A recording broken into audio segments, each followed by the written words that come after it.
The Discourses of Christ of the Last Days.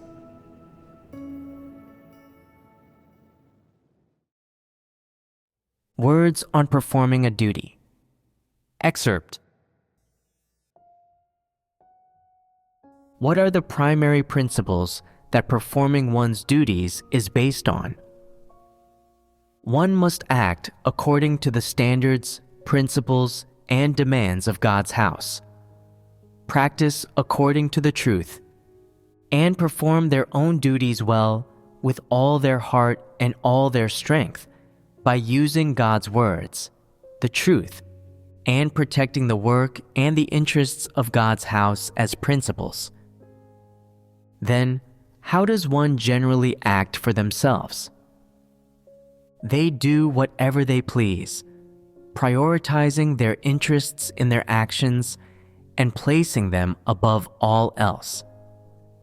They do whatever is in their own interest, acting entirely to satisfy their selfish fleshly desires and not considering justice, conscience, and reason in the slightest. Such things are not in their hearts. They only follow a satanic disposition and act according to man's preferences, scheming right and left and living according to satanic philosophies. What kind of way to live is this? It is Satan's way to live. When following God and performing one's duties, one should act according to the truth principles, and at the very least, one must have a conscience and reason. This is the bare minimum. Some people say, "I'm in a bad mood today, so I want to be cursory in this matter." Is this a conscientious way of doing things?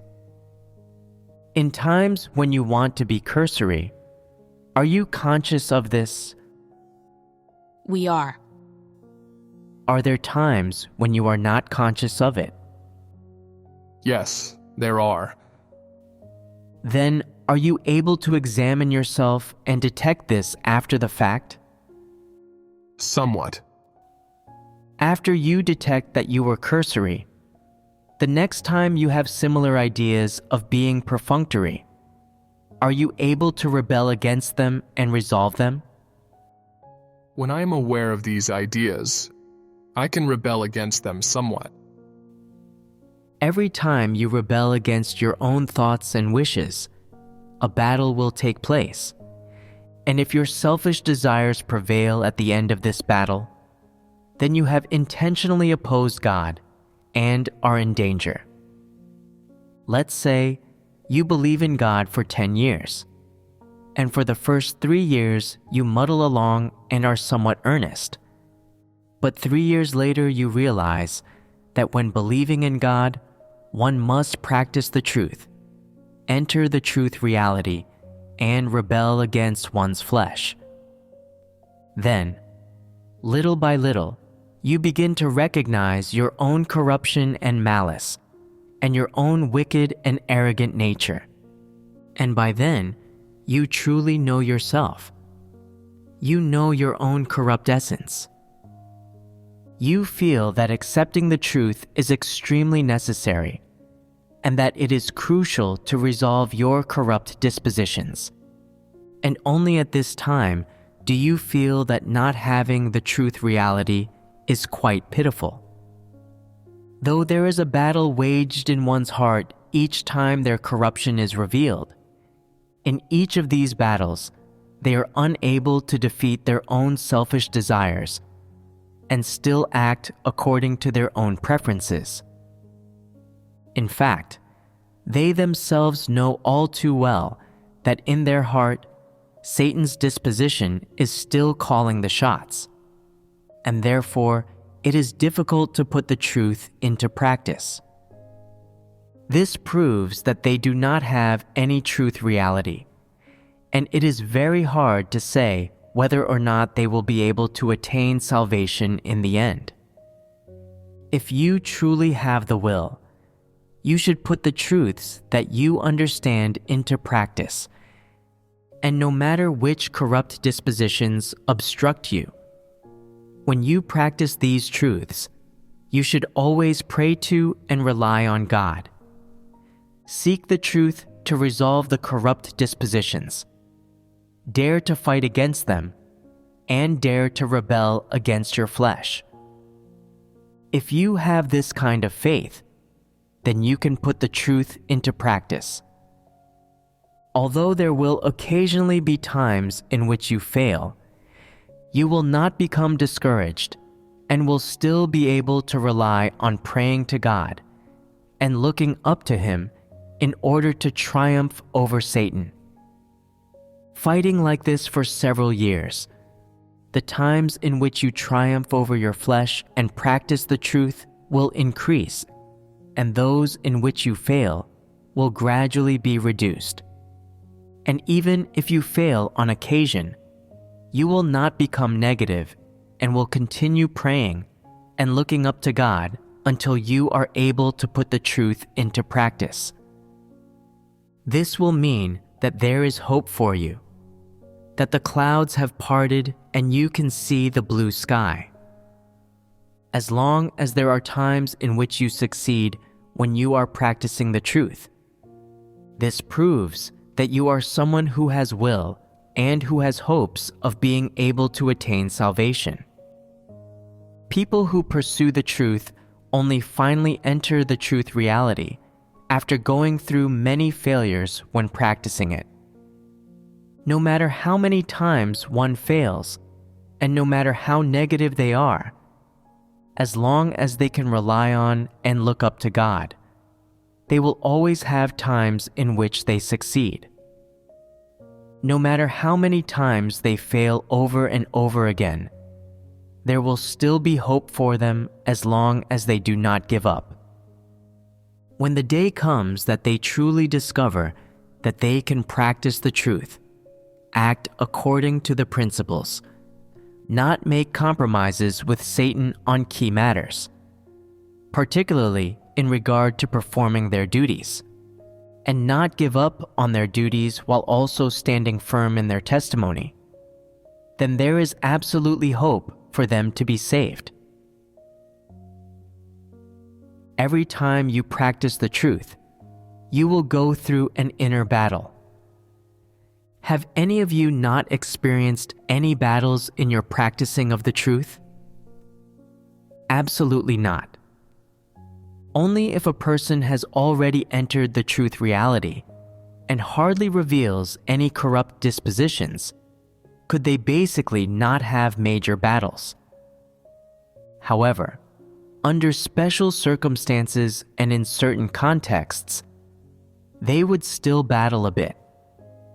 That is to say, the more one understands the truth, the less they battle, and the less one understands the truth, the more battles they have. Especially with new believers, the battles in their hearts each time they practice the truth must all be extremely fierce. Why are they fierce? Because people do not only have their own preferences and fleshly choices, they also have actual difficulties, in addition to the corrupt dispositions holding them back.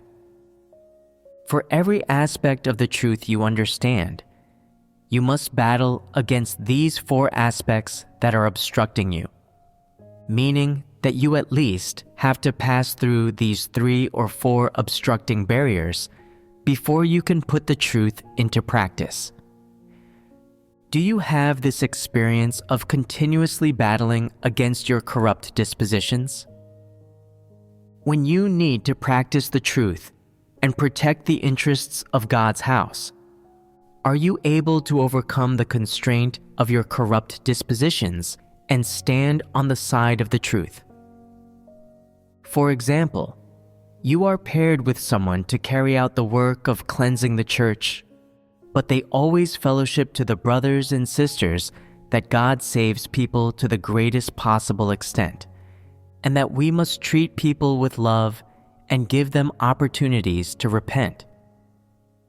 You become aware that something is wrong with their fellowship, And although the words that they speak seem quite correct, you discover upon detailed analysis that they are harboring intentions and goals, are not willing to offend anyone, and do not want to carry out the work arrangements.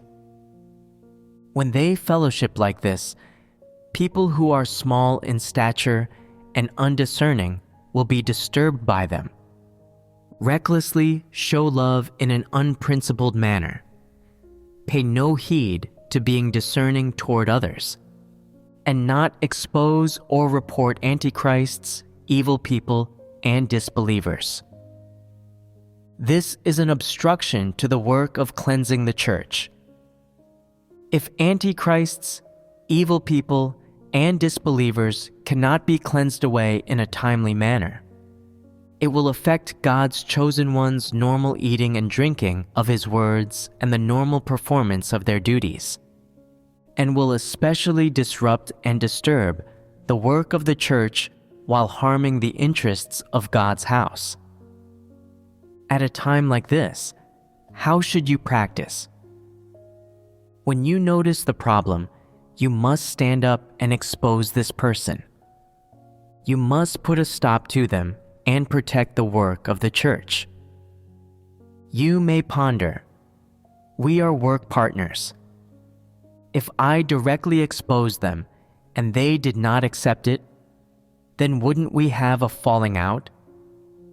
No, I can't just speak out. I have to be a bit more tactful. So, you give them a simple reminder and some words of exhortation. After hearing what you say, they do not accept it, and also rattle off a bunch of reasons to refute you. If they do not accept it, the work of God's house will suffer losses. What should you do? You pray to God, saying, God, please arrange and orchestrate this. Discipline them. There is nothing I can do. You think that you cannot stop them, and so you let them go unchecked. Is this responsible behavior? Do you practice the truth? If you cannot stop them, why do you not report this to the leaders and workers? Why do you not take this matter to a gathering and let everyone fellowship on it and discuss it? If you do not do this, then would you really not blame yourself afterward? If you say, I can't manage this, so I'll just ignore it. I have a clear conscience. Then what kind of heart do you have? Is it a heart that truly loves, or is it one that harms others? Your heart is such a vicious one, because when something befalls you, you are afraid of offending people and do not adhere to the principles. Actually, you know very well that this person has their own goal in acting this way, and that you cannot listen to them on this matter. However, you are unable to adhere to the principles and stop them from misleading others, and this ultimately harms the interests of God's house. Would you blame yourself at all after this? I would. Does blaming yourself enable you to retrieve the losses? They are irretrievable. Afterward, you ponder again. I have fulfilled my responsibilities anyway, and God knows. God scrutinizes the bottom of people's hearts. What kind of words are these? These are deceptive, devilish words that cheat both man and God. You have not fulfilled your responsibilities and still look for reasons and excuses to shirk them. This is deceitful and intransigent. Does a person like this have any sincerity toward God? Do they have a sense of justice? They do not. This is a person who does not accept the truth in the slightest. a person of Satan's ilk. When something befalls you, you live by philosophies for worldly dealings, and do not practice the truth. You are always afraid of offending others, but not of offending God, and will even sacrifice the interests of God's house to protect your interpersonal relationships. What are the consequences of acting in this way? You will have protected your interpersonal relationships quite well, but you will have offended God, and He will spurn you and be angry with you. Which is better, on balance? If you cannot tell, then you are completely muddled. It proves that you do not have the slightest understanding of the truth. If you go on like that without ever waking up to it, the danger is great indeed.